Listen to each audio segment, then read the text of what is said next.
Good morning, and welcome to Who Am I?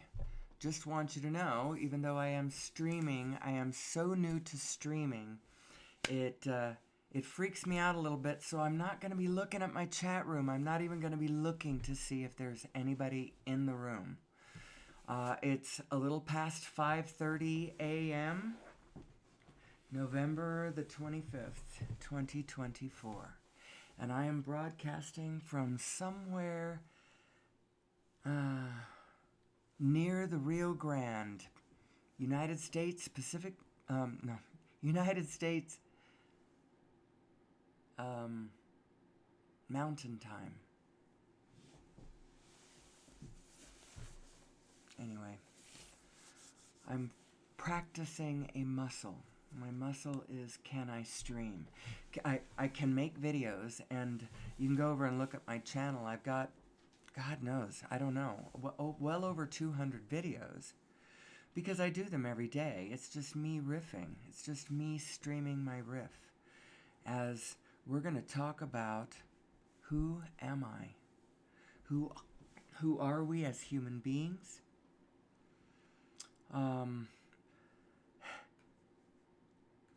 Forgive me if I flounder, because I'm sort of toggling back and forth between two frames within myself in order to do this broadcast where I am speaking to someone outside of myself, reaching out far, far away from me. Perhaps the only people listening to me will be far away, because right where I am, it's really early. And anywhere west of me, it just gets earlier. So I don't know, last time someone from England was listening to me. Indigo, if you're out there, I hope you find me again today. I do want the audience to know that I'm not looking. I'm not going over there and looking at numbers in the chat room or even numbers in the audience, whether there are any, whether there was somebody who stayed for 9 seconds and then left, and then I flounder. I'm just not going to do that. But we are streaming right now. I am not just making my Who Am I video just into the air in my own studio room. We are broadcasting live. Now, whether anybody's picking me up, whether anybody chooses my channel, I have control over that. Yes, I can do things to entice people this way. But right now, it is what it is. And so I'm just going to do the show. So I've been musing about a lot of things this morning. And as a matter of fact, this little show of Who Am I is a kind of a muse. We're going to be talking about some real things. But I'm a general. And my message is a general one. And there's a whole lot of really interesting stuff that you can talk about and still go general. Not pull in too tightly specific on the thing, and stay in the spirit that you're looking for and start roping in different concepts into the same place, the same spirit place. That's what we're going to try to do. So what are we talking about? Source energy. And when you're talking about source energy, you're talking about the nature of things, the nature of myself, the nature of matter around me, the nature of energy around me, the nature of reality with a capital R around me, this matrix of quanta that surrounds me. How does it work, this quantum matrix? This matrix of Planck's that I am coming out of. My physics is coming out of this field. Who am I? But we're not just going to get esoteric, because, we've got a lot of real things to deal with on our plates. And a lot of real human emotion going on, swirling around us. I believe that there are a lot of people who are afraid in this moment. And if I was to tune over to MSNBC, I would find a lot of them. But it's not just MSNBC, it's not just that few people. Half of the country, I think probably Ken Burns is getting ready to probably make the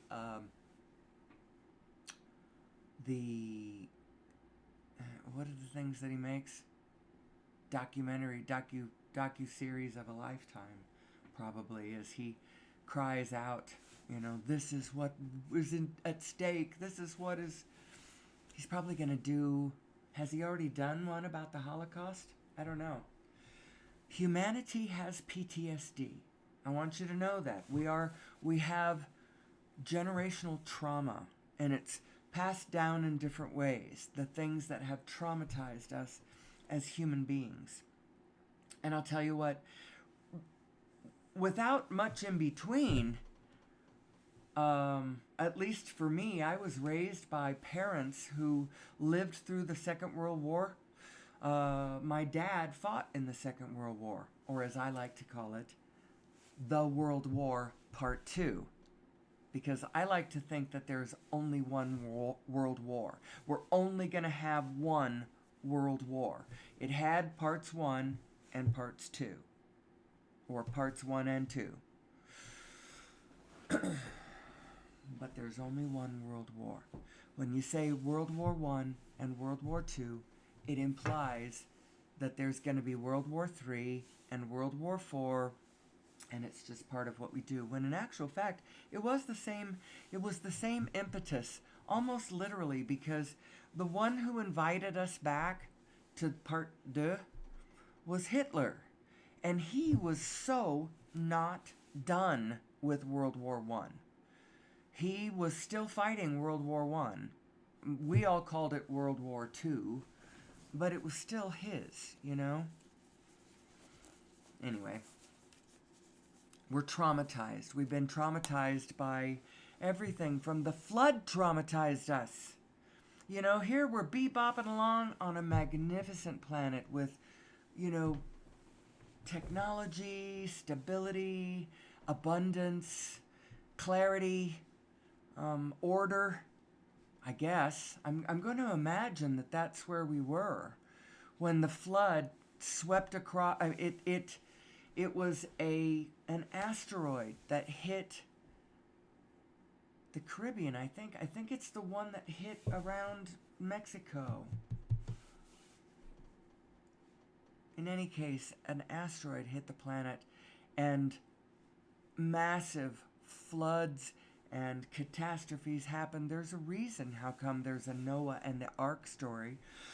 The thing is, Christianity sometimes imagines it as a supernatural event almost, where every single creature, that walketh and creepeth upon the planet was put in an ark and saved from the entire planet being, and it wasn't exactly that, but there was probably many, many, many Noah's Arks kind of stories where people escaped in boats, this massive thing that's flooded their civilization. I mean, we're traumatized. We are traumatized. And so in our trauma, when we see something happened, we just had an election. This is what I'm thinking about right now. I'm thinking about the election we just had and who we just elected and what's going on politically in the country, which I'm at the moment trying really hard not to look at too closely because it's going to make me crazy. It's going to kind of make me a little bit sick, as I see what's happening. But ultimately, I know that it's okay, we're okay, they're okay even. And the way to look at this, I'm going general. So Trump is not Hitler. And what happened last century is not exactly what's going to happen. However, at the core of the problem, what we just stood behind and went, yes, and elected, is the same kind of problem in a way. Um, it I believe that we're suffering from um,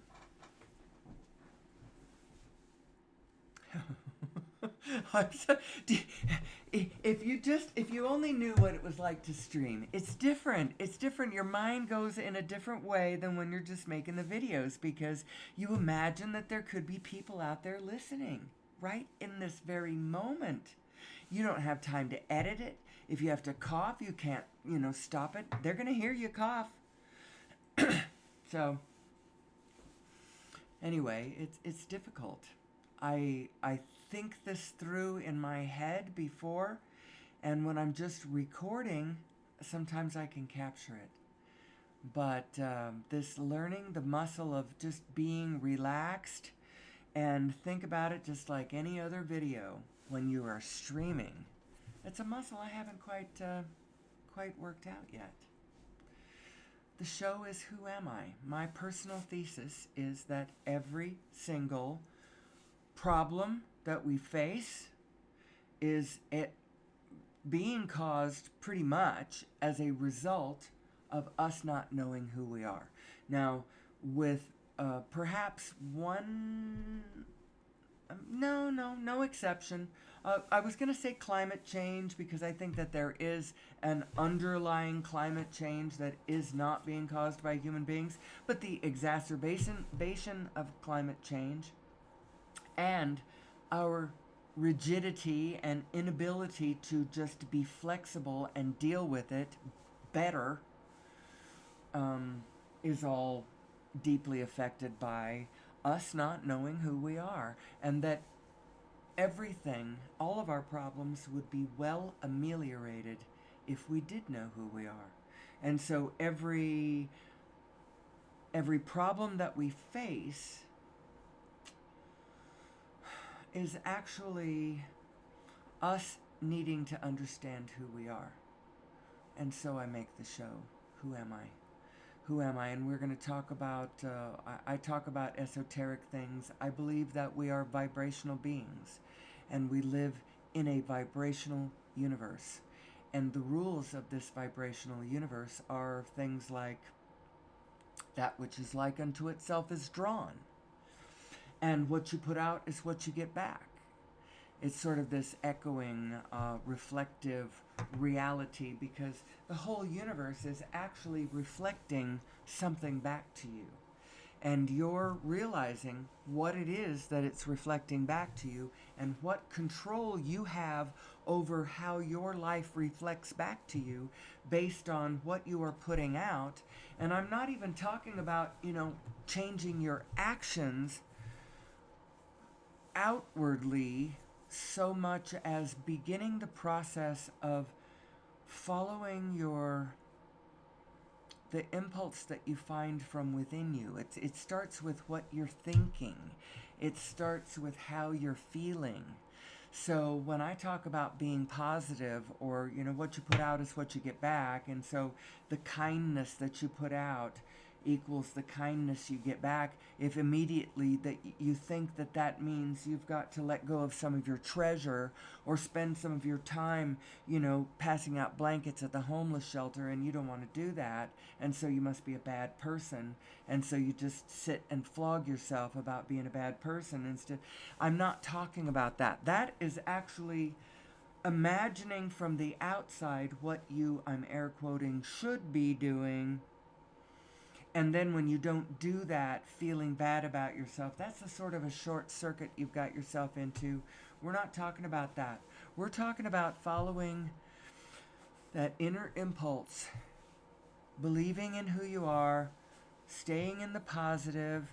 Even if you aren't doing anything, you can just sit in your chair and think positive. It's a good start. It's what I do. And you know what? I'm starting to feel the stirrings of impulse to act along the lines of this pure positive energy person that I believe myself to be. And part of what has been born out of this is my show, because I don't do this show because I have to, or because I feel like I should, or anything. It has been born kind of because I wanted to, and I don't even know where it came from. But something inside of me has been building me a platform so that I can speak, so that I can just riff to the world, riffity riff about what I think about the nature of our problems, the nature of our solutions, where we might be going, how to look at certain things from certain things that might actually be negative, but how to look at them from a positive perspective so that we can see that actually. So I have a concept within my teachings, pet concept. It's not. It's just words that I put together. I talk about the object of the exercise, and what do I think the object of the exercise is? And I think that that's a really important question. And any human being asking themselves, what's the meaning of what I'm looking at? What's the meaning of myself? Who am I? Where'd I come from? What the hell's going on? What am I supposed to be doing here? What's the object of the exercise here? What is the object of the exercise? To expunge myself of the sin that I carry just because I was born of mortal woman, or whatever. What is the object of my exercise? And you could say that we have a kind of collective sin going on, but it has to do with us not knowing who we are and the sins that we commit against ecology and the sins that we commit against one another, all in this exercise that we have of not knowing who we are and not knowing what the object of the exercise is. So think about it. When you think about what's the object of the exercise, depending on how you're answering that question, and I promise you, you are answering that question, but you might be answering it unconsciously. You may never have really thought about it. Well, what do you mean, what's the object of the exercise? I'm here, I gotta get through this effing place, and then as soon as I can lay my body down, then I can rest for all eternity, right? In a way that's kind of true, but it isn't really true. You're gonna be able to lay down the tortured physical self that you might be inhabiting in this moment. But the inner self, the one who is sitting at the front row of, I think of your true self as being the the front row seat to the parade, the eternal watcher, the observer, the one who is there observing what everything is for all eternity. That's who you really are, because that's who you always are. But in this moment, you have put yourself into this creature who is existing in this materially specific moment. And what's the object of your exercise? To be safe in a world that's incredibly dangerous, to gather all the stuff to yourself. He who dies with the most toys wins. Is that the object of the exercise? Is the object of the exercise to understand everything, to know who you are? And actually, I think that the object of the exercise is, first of all, to fully understand the board. Ooh, I get it. Okay, this is what's going on. This is how the energies are flowing. This is what the rules of the game are. This is what is possible. And so the object of the exercise is to achieve whatever it is that your deepest self wants. Your biggest self, your most inclusive self. What does she want? The one who cares about everything, the one who cares about the ecosystem being healthy, the one who cares about the planet continuing in that one. I want that one to be satisfied too. But not just that one. I want all of them to be satisfied. Who am I? Well, it turns out that who you really are, it's very conducive for feeling secure about the world, because who you really is an energy field of Planck's that is organizing the field around you into pleasing shapes.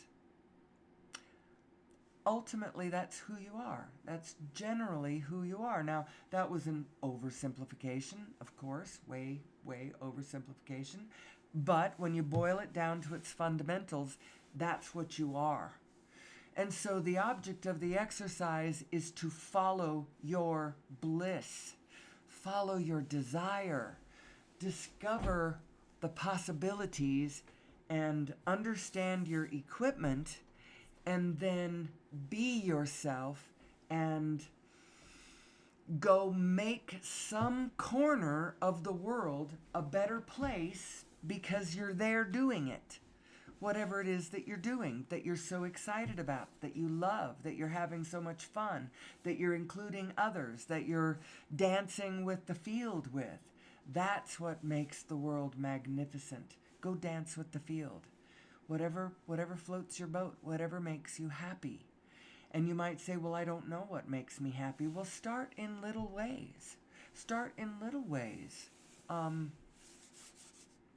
Practice the art of desiring something, putting your thoughts to it, and then feeling yourself moving towards that, and then didn't that feel good? You know, everything from improving your yard to improving your business, improving your neighborhood, and applying a good idea to a system or a project or anything that you want that would make something smoother, that would make it feel better, that would make it. That's what we're here for. We are reality improving machines. But we've got ourselves focused just a little bit off. Because it's all about attention and focus. Focus and attention is the literal currency of the universe, because the universe is made of consciousness. And so we've got to raise our consciousness and focus our consciousness. That's the object of the exercise, is to understand who we are, focus it in the right direction, and then move, smoothly towards an improvement. That which we want, that which would be better, more free, more abundant, more clear, more loving, more connected, more joyful, more all of that. All human beings like that, want that. We may disagree with how to get there, but that's the destination we're all looking for. I personally believe that you get to this destination by understanding who you are and what this field is, how it operates, what reality is. I'm going to do something really scary and dangerous. Ooh. I'm going to pause in my... No, I'm not going to do it. I cannot see my studio. I cannot see whether there is anybody listening. And if I look over there and somebody's listening, it's going to throw me off. It's going to throw me off. And if I go over there and there's nobody listening, that's going to throw me off. So... if somebody is waving at me, I'm going to wave back, and actually right before I end the show, I will go over there and actually look, but there's probably nobody over there. There's nothing about my show that really would, oh, no, that's not the right one, that really would draw anybody. I'm going to put this one up just in case it having, it might entice people to think that I'm talking about math over here. And I am talking about math to a point. Have you heard of Nassim Haramein and his mathematics? He has mathematically reconciled the cosmological and the quantum world, which is the holy grail of commercial physics. I want you to know that. And maybe the only reason commercial physics has not embraced him is, first of all, they didn't think of it, and second of all, it implies so many things about consciousness and about the way that the universe is connected to itself that it actually doesn't really serve some commercial needs. It's not going to further their commercial ends. And so they have not embraced it. They're like, oh, surely there's another way to see this. Or maybe it's so complex and so wise and so connected to our inner core that they just can't see it, you know? I don't know. I don't know. But the math was done back in 2012. Not this math. I just put this up so that people might, see my stream and go, ooh, she's talking about Planck units? What is she talking about? I'm talking about the divine matrix, the quantum field, this field of energy that we are all matrixed into, that we are all made of. We are made of Plancks, and that matters because all of the Plancks, through their jiggling together, are uploading their information to the whole, and the whole is downloading its information to all of the parts. We are all jiggling together. We are all reverberating together. We are all one thing. And it is organizing. And it is organizing us. And if we would but understand its divine structure, then we could bake it into every cake we make on this planet. Every organization that we pull together, we make sure that we have this clarity of intention at the center of that organization we're pulling together, because it's going to have a life of its own, and it's going to spin off in time. And if it has poison, negative beliefs at the center of it, it's going to, as it builds its momentum and takes off a life of its own, it's going to have aspects of it that are not going to be in alignment with the rest of the field. And that's, I think, what humanity is facing with a lot of the institutions that were born, 100 years ago, 110 years ago, some such. I have reasons why I give it such a specific number, because many of the institutions that we deal with as human beings on the planet today were initially set into motion by none other than John D. Rockefeller, just past the turn of the last century. And everybody, they admired his philanthropic efforts and stuff, because he set up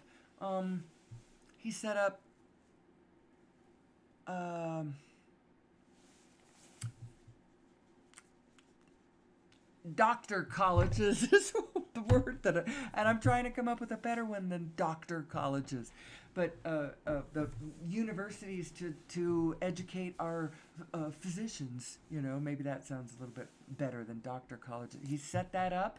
He set up pharmaceutical laboratories and engines of commerce spitting out pharmacology.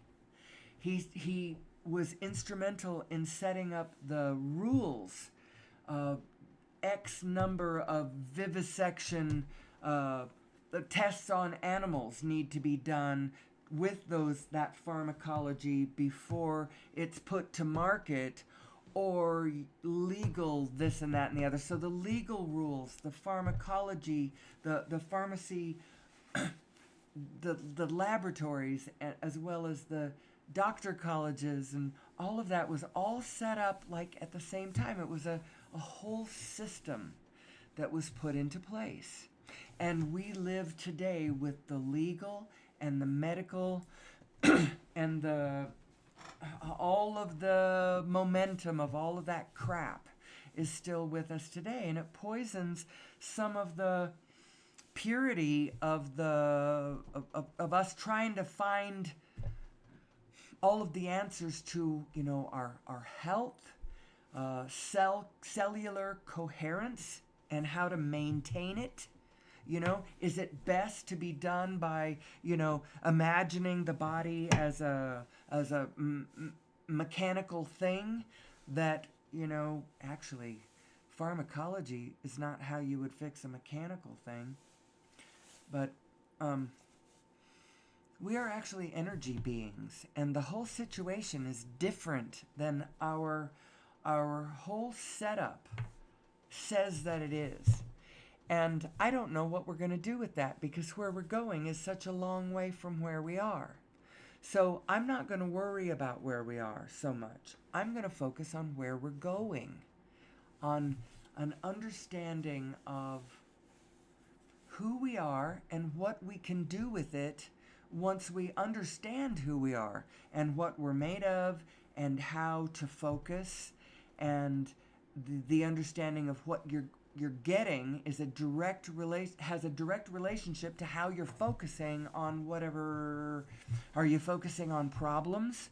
Or do you have a problem sort of in your peripheral vision as you're focusing on a solution that's really, floating your boat? Do you know what I mean? It's a difference in focus. One is plugged into source and the other one is not. And so I want to talk about I think that the object of the exercise is to understand who we are so that we can, in general, whatever it is that we want to do, we can plug into source and then turn our own minds to whatever it is that we find interesting. Whatever we want to do because we find it's fun. And I have a lot of ideas about what I think people think is fun. And I think that where we are going in the future and what our systems are going to look like, I think that if we just focus that way, that we'll just move that way. But if you focus that way and then spend an awful lot of time going, yeah, but people don't do that. Yeah, but those people aren't doing that. Yeah, but I don't see anybody who's doing that. That in itself will slow everything down. So what do you do when you've figured it out and the whole rest of the world hasn't got it? What do you do with that? When you really, really, really want the rest of the world to catch up? Because if they would, then all of the things that you see as problems out there would just go away because nobody would be looking at it that way. War would go away because no longer would we ever, ever, ever think that the answer, no matter what you've done, is for me to go drop a bomb on you. That is never the answer. It is never, never couldn't possibly be the answer. Although, it's going to turn out okay anyway. Just those people who got the bombs dropped on them, they aren't going to be here,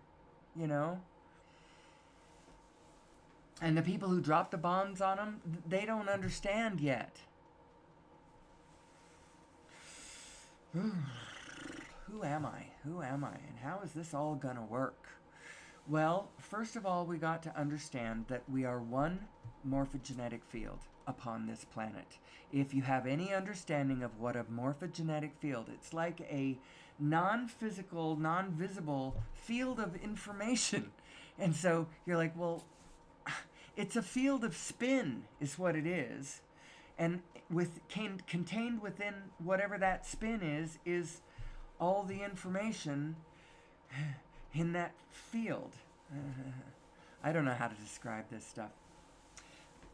I have other pet thoughts. I did say one of my, for the recording, I am going to pause this cough. Oh. Wow. No.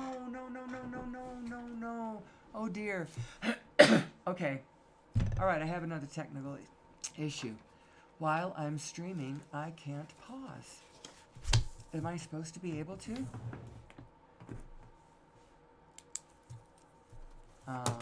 I'll just have to remember that. When I'm not streaming, I can pause. I can pause my recording.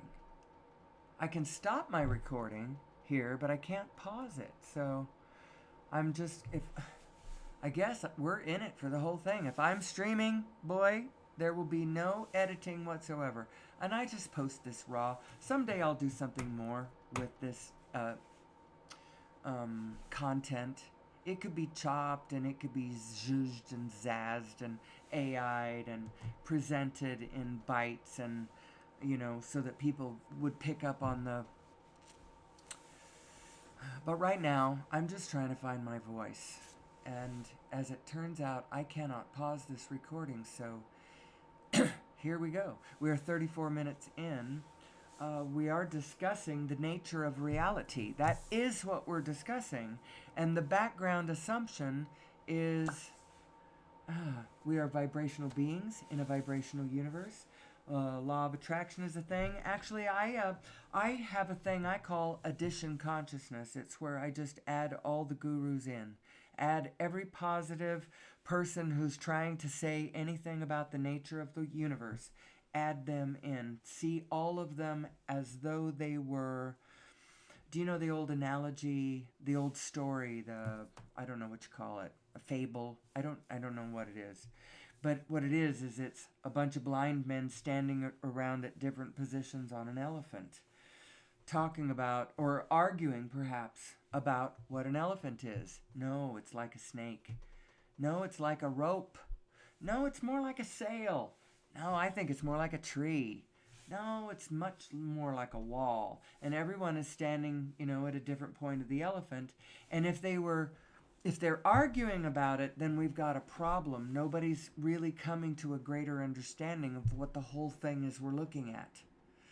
But if everybody's adding their information to each other, saying, well, from here it looks like this, and somebody else goes, well, from here it looks like this, and then there's some consciousness in the center that is adding all of that up, going, oh, I see what it is. This is what you can do with religion, people. Quit thinking of it in terms of this or that or that.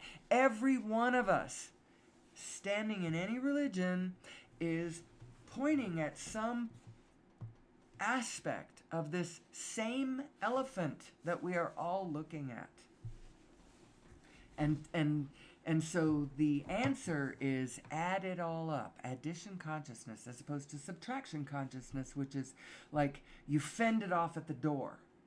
Subtraction consciousness is you fend it off at the door. You look at it from the frame of, whatever you imagine yourself to be at the doorway of your consciousness, and you say, that idea makes sense, I will add it in, or that idea, I don't like that idea, I will throw it away. And that produces the cynic. The addition consciousness produces at first it's the gullible one, but later it's the allower, the one who sees the whole world for what it is and understands everybody's position as simply a perspective. When you believed everyone, what you actually did was you allowed their perspective into your consciousness. And at first, people were pulling your leg, or might have believed people who weren't very wise. But if you did that with everyone, then you start to see, oh, that's what we all are. We all are this thing that you could add together, and we would be so wise and we would be so efficient, and we could produce abundance beyond anyone's wildest imagination. That's who we really are, this one being. We are one being on planet Earth. Now, you might say, I beg to differ. We are all individuals, and you are also correct there. We are all autonomous individuals, and this harkens to another idea that is part of my teaching, which I call divine autonomy. Your divine autonomy is just that. It's divine, and you are autonomous. You have control over your spin. Your spin. You have absolute control over your spin and how you blend it with the rest of the spins of all the rest of the universe. You have control over your point of attraction. You have control over your point of spin. Now, your source self has a spin going on too. It is a spin we all share. We are all spinning in a great, vast spin of the cosmos. We are all spinning together.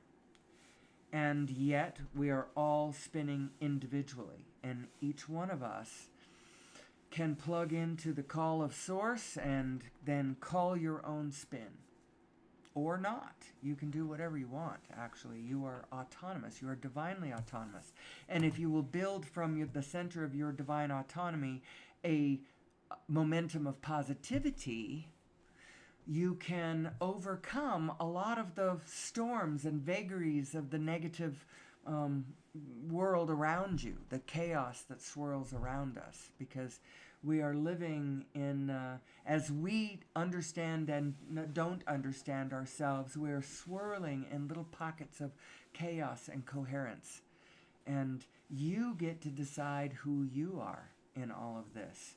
You are divinely in charge of who you decide you are, and what you resonate with, and what you are giving your attention to, what you're focusing on, because that is guiding your starship. How you are focused, what you're looking at, the way you're looking, the way you're looking at it, the way it makes you feel when you're looking at it.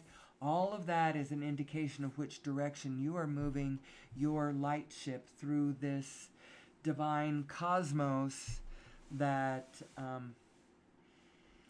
it's actually not what it appears to be, although you're supposed to play it in a way like it appears to be, because it's a game we're all playing.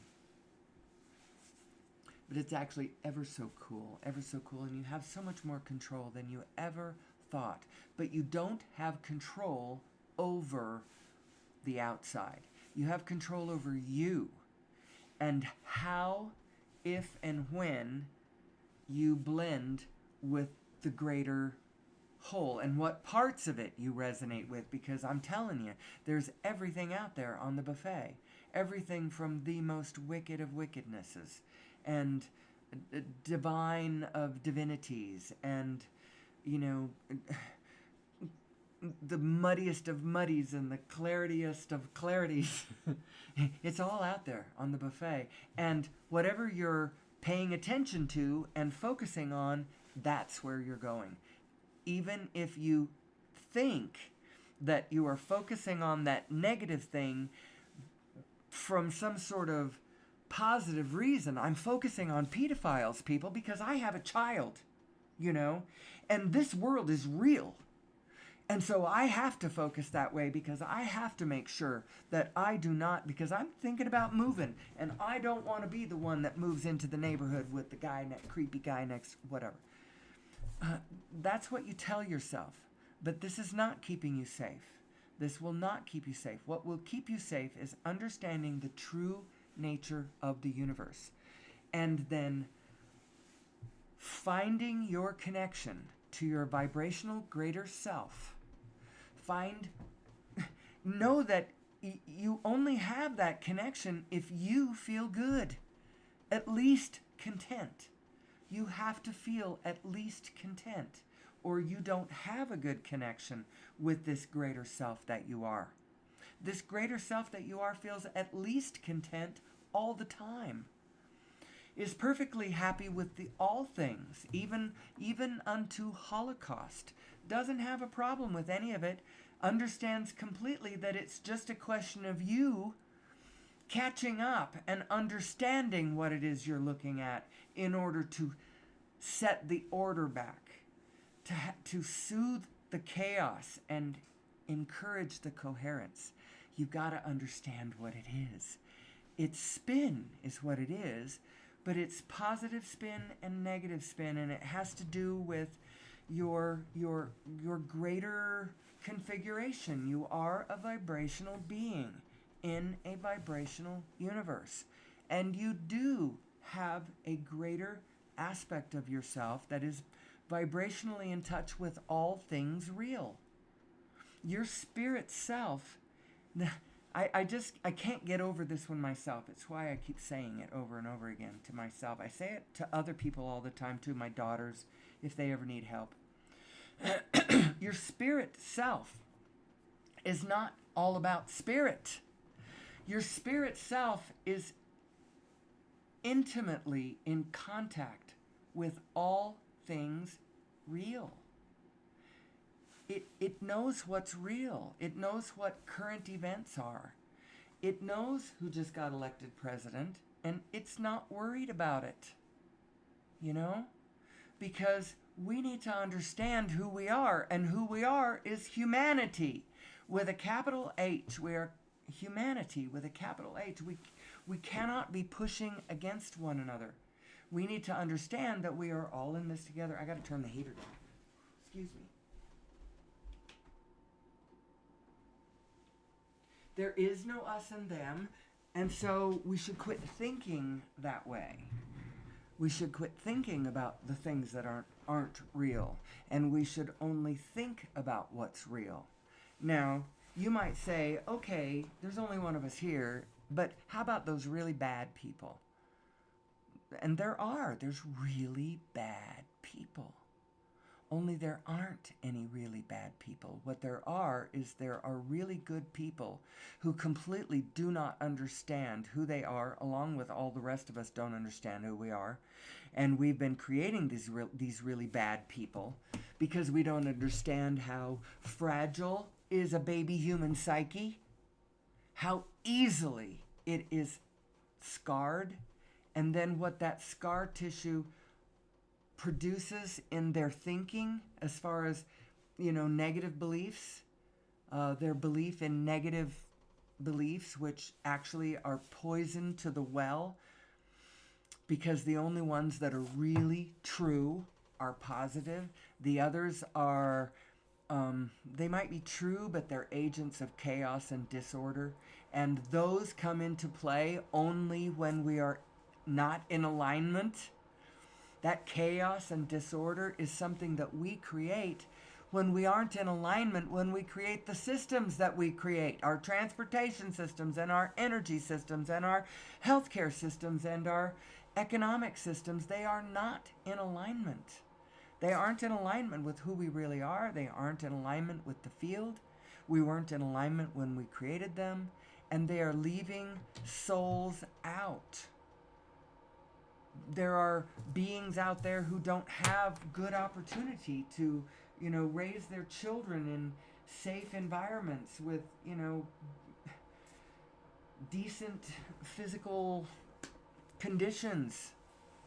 It would be nice if we would understand who we are, because I'm telling you, we could all the people out there who are doing little or nothing, and maybe part of what they are doing is somewhat destructive. Idle hands are the devil's workshop, after all, all of those people, if we were all directed in a positive direction, understanding where we were really heading, there's a lot of work that needs to be done. We need to transform our energy systems. What do we need to transform them to? Over unity. Over unity, simple as that. Over unity. What the hell is over unity, you ask? Over unity is a device that puts out more energy than we didn't have to run it with oil, or it puts out more energy units than it takes us energy units to run them. Now, if you've been conventionally educated, you would object to that. You'd say, well, that sounds impossible. Amelie, that sounds impossible. I am your hostess, Amelie Starchild, only that's not my real name. You might be able to find my real name on my channel, so I'm not really hiding it. But my ego identity is not, I don't want it to be the primary thing in my format, in my show. I don't want it to be all about me. I want it to be about the ideas that we are, and what we can do with this once we understand, it's a question of focus. It's a question of attention. What you think about, whether you like it or not. And so it's best to think, don't spin your thoughts with negative thread. Those thoughts and beliefs and things that you create spun with negative thread will have poison in them as they morph through time. And the momentum of that negative will get bigger until finally you see it and you go, oh my God, look at what that has grown into from where it was when we started. That is, if you have the capability of looking way back there and here At the same time, which, what do you need for that? You need technology. You need things like masterpiece theater, you know, the ability to imagine yourself into, the pre-World War I times, for instance. Downton Abbey. Go binge watch Downton Abbey and then muse about how that war changed the world. In actual fact, we didn't have to do war, but because we don't know who we are and we didn't understand what was going on, and we still don't seem to understand that what we're trying to do is up level in consciousness, in our greater understanding of who we are. And I think that that's going to happen because our greater self, our self with a broader vantage point, is sort of echoed in the internet. In the internet, you have every human being connecting to the internet can imagine the connection to all the rest of everybody else on the internet, and you start to have a way to identify with your own broader perspective. I mean, it's just a combination of all kinds of things start coming together, and humanity is going to go with this V8 moment. Oh, yeah, that's who we are. Look at how this works. This greedy ass, weird money shit thing we've been doing. It's all well and fine to a point. And as a matter of fact, if we have to have Jeff Bezos over there in place in order to get some really good system in place so that we can just twinkle our little nose with this Accio magic, I summon thee to me, and by the end of day, I've got a tablecloth for Thanksgiving dinner in my, or whatever it is. It's magnificent, the things that we are doing. And we do them for humanity. And this thing that Amazon is it's a system that we could use to collectively, I don't know how to make sure that it all gets included. I think what I don't want to argue for things that I shouldn't be arguing for. What I'm saying is there's value everywhere. And if you pull together within your own core a vision of all the things that have value pulled together in your own mind's eye, and then you look at it and you go, oh my gosh, look at who we are and where we're going. If you quit the insistence on pushing back against specific individuals in negative ways and see it from this broader perspective, you'll go, oh yeah, look at all the stuff that's good. And then you go, oh, but look at all these places where we are not in alignment. Oh my God. And the answer is alignment. The answer is alignment. Soothe each other into alignment. Inspire one another to your alignment. Because alignment and not alignment are the only problems that we experience. They are the only problems that we've got. We don't have any other problems besides that.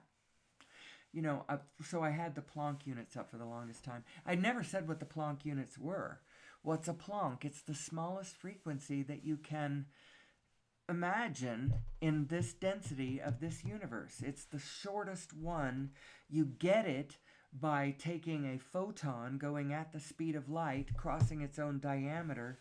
How far did that go? You know, what is that? It's a really tiny distance. It's there's a little equivalence of mass and energy there that's really, really small. It's really small. It didn't take very much time. You know, it's a Planck. And the whole universe is made of these Planck oscillators.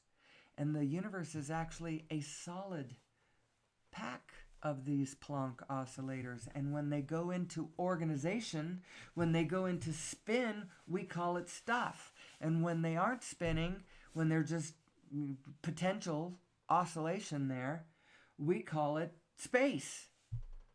And when some parts of the field go into swirling organization, we call that hurricanes and tornadoes and dust devils. And but everything is spinning. It is all spin. It is all... And who am I in all of that? And how do I navigate the waters of this thing that I am? I tell you what, I can see that I'm almost up to an hour, so I'm going to sneak over there to the chat room and see whether by any miracle chance anybody found me today. Has anybody been listening to my diatribe? It looks like I have no views whatsoever, so we've got to do something about that. I don't know how to raise my viewership out there, but obviously it didn't do anything. I have an excellent connection.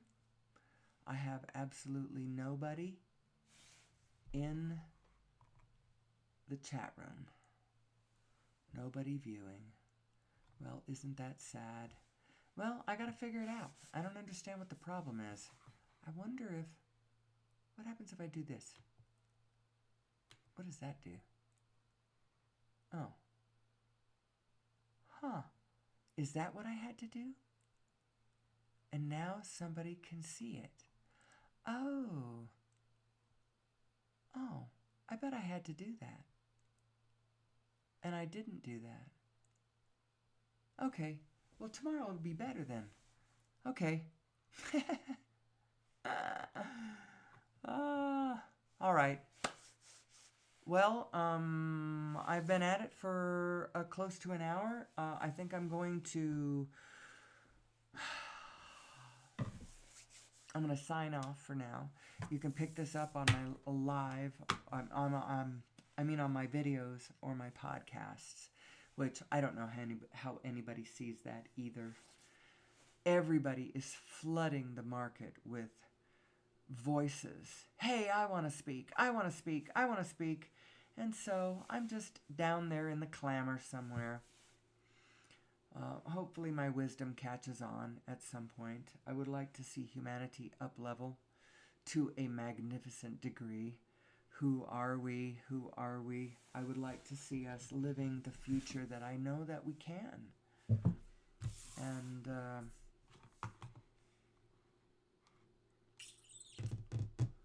I find that very interesting that I cannot stop recording. You know, I didn't even mention today about getting off fossil fuels, but I probably shouldn't speak about it as in getting off fossil fuels, but rather adding over unity to our lexicon of energy possibilities, to inject a fusion of new energy into Project Humanity so that we can create abundance on planet Earth. Let's resequester the carbon that we have unleashed in the atmosphere. Let's recycle all the garbage we've thrown into the oceans. Let's rebloom the deserts that we have grown by desalinating millions of gallons of ocean water and piping it into dry areas and creating vast, beautiful gardens all over planet Earth. We can re-garden planet Eden. We can do that. And I am advocating very highly that we do so.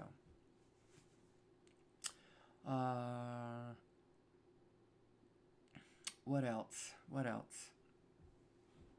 So many other things to talk about. I just don't know if I want to start anything else because I'm going to be ending in like 20 seconds. I will still be scheduling a live seminar at some point, but I'm going to crack the code of this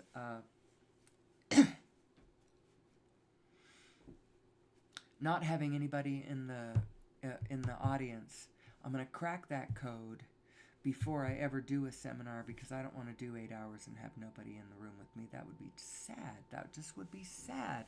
Now, I can post it to my videos later and, one or two people will find it, but I will crack this code, people. And until tomorrow, I have at least done my part in being better at speaking to myself for an hour without interruption. Let me see whether...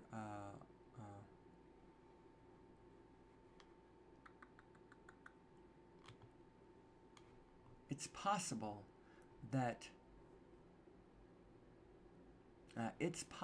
that had I started that earlier, I might have a viewer. So we'll check it out tomorrow. Maybe I'll catch a viewer tomorrow.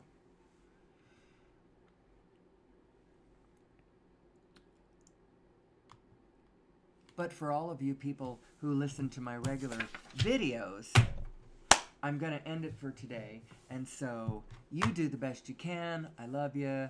Stay cool. And until tomorrow, may that source be with you.